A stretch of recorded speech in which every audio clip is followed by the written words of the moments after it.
La philanthropie a généralement bonne réputation dans l'espace public. Que l'on pense aux fondations comme Bill et Melinda Gates aux États-Unis, ou encore à la Fondation Lucie André Chagnon au Québec, ou encore à la Mastercard Foundation au Canada, ces organisations vont soit mettre de l'avant la générosité de leurs donateurs et leur soutien à différentes causes environnementales, sociales et culturelles. Mais est-ce que la philanthropie est la solution aux problèmes de notre époque? Car il faut savoir que le Canada se prive chaque année de plus de 7 milliards en fonds publics, des sommes qui pourraient financer des services à la population.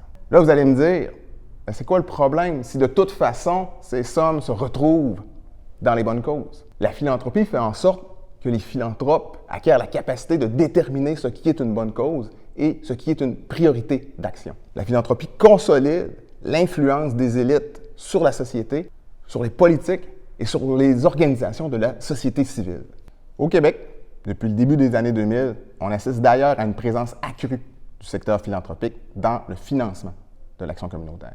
L'État encourage de plus en plus les groupes communautaires à s'associer à des organisations philanthropiques et à aller chercher leur soutien plutôt que de leur verser des subventions et de compenser leur sous-financement chronique.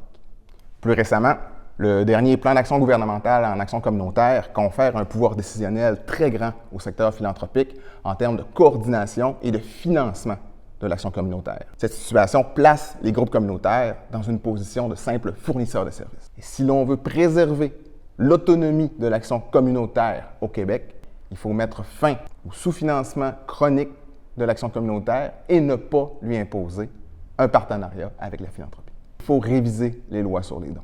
Il faut faire en sorte que la philanthropie ne puisse plus accumuler des fortunes et qu'elle ne puisse plus servir d'outil d'évitement fiscal.